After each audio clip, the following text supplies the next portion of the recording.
My name's Frank Morelli. I'm a bassoonist. I've been a bassoonist for almost 61 years.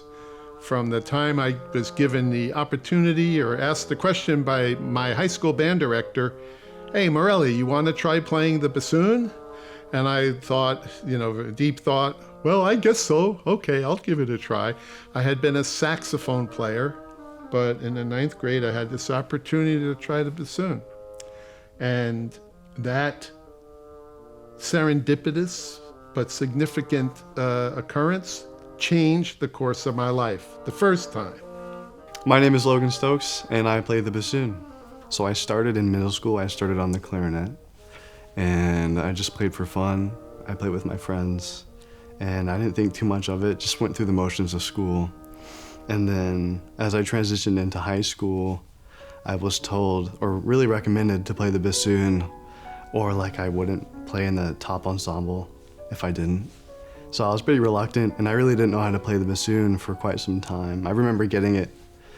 It was really difficult to play. It sounded really terrible. And I actually really didn't like the instrument at first for a long time, because I missed the clarinet in a way, because it was easier to me.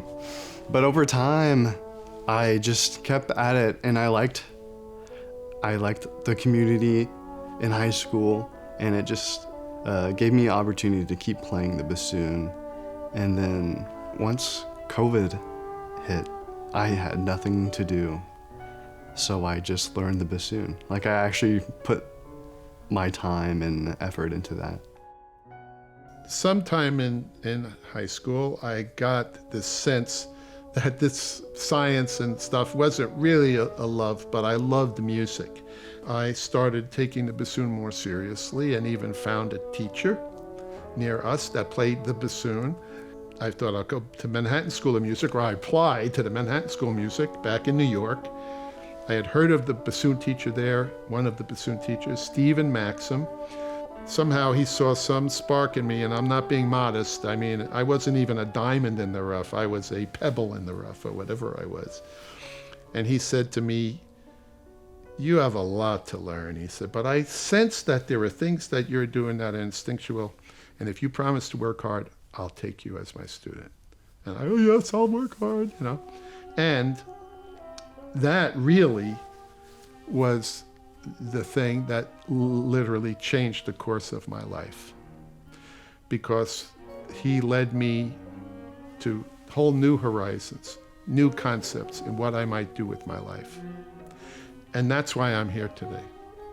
I knew about Frank Morelli because he visited LSU to teach at like a bassoon event. And so I had the opportunity to work with Morelli, and he's really well known. He was kind of like my idol. When I was first starting out bassoon, I would listen to his like albums and his recordings, and to like actually see him in person and see him and like work with him, it was really inspiring. From a metal clarinet to an old bassoon in the closet at school, high school, to playing all over the world and teaching in top schools and making almost 200 albums. I feel nothing but gratitude, and gratitude to my teacher. And while I wouldn't presume that my interaction with each of my students, my time with them, changes the course of their life in a drastic way, which he did with me, the potential is there, and that the way in which you work with your students, what you say to them, how you treat them, what you think of them, does affect them. Mr. Morelli has a gift of teaching the bassoon. I mean, he knows what it means to have a passion for the instrument, and he knows that it can be an extension. So someone like Mr. Morelli, it's almost like why wouldn't you want to study with someone like that who has the passion for music, but also the passion beyond just the bassoon, to treat you like a friend and to treat you like family, because that's what really gets you far in education, is to feel welcomed and uplifted. So, I mean, that's ultimately why I felt so connected with Morelli, because it felt like I was being taught beyond music. There is no one sound on the bassoon. But if you listen to great singers, violinists, bassoonists, pianists, and listen to the way they make a sound and how they sing through their instrument, they have many things in common, unrelated to the bassoon or ego, related to beauty, the beauty of a sound, finding the most beautiful sound you can make.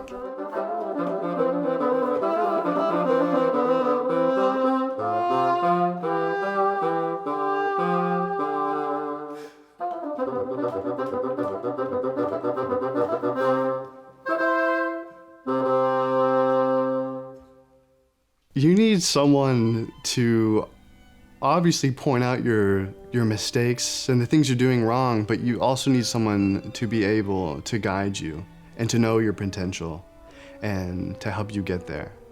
I'm a problem solver. Bring me your skeletons in the closet. Don't hide them from me. I'm not judging you. I've already judged you. I think you're great. I think you have great potential. I'm here to work with you for your self-betterment, for your self-actualization. You want to be able to feel comfortable with your professor or whoever's giving you advice. And that way, you're inviting the opportunity to be taught and to improve. Because in order to improve, you need to be vulnerable. So establishing great rapport with your professor allows you to be vulnerable and inviting for that kind of information. You don't even want to think about it. You just want the relationship to be natural. Sing through the instrument. Where do you want the phrase to go? What are the notes at the ultimate part of the phrase? What kind of sound and intensity do you want at that moment? And one of the things I say to them, and I got this from my teacher, and I even realized it when he was quite old and doing a master class for students he didn't know. And he was instructing them to do something. And then he said, he planted this seed. I know you can do this. He didn't say, let's see if you can do this. Those are two different approaches to that moment. I know you can do this.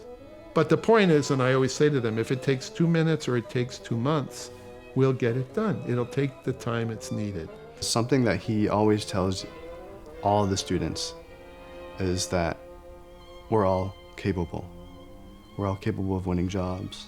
We're all capable of achieving our goals and our aspirations. And then you realize it's coming from someone who's accomplished so much, someone who's been in the field.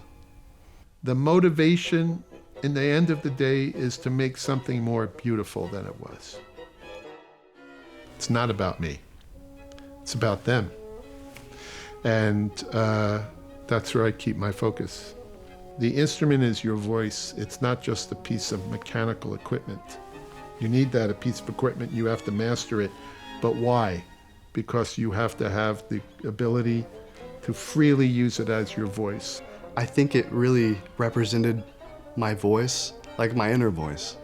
And to me, it just allows me to sing and express, I guess, my inner feelings. And so that's what stuck with me. It just felt like an extension of my voice.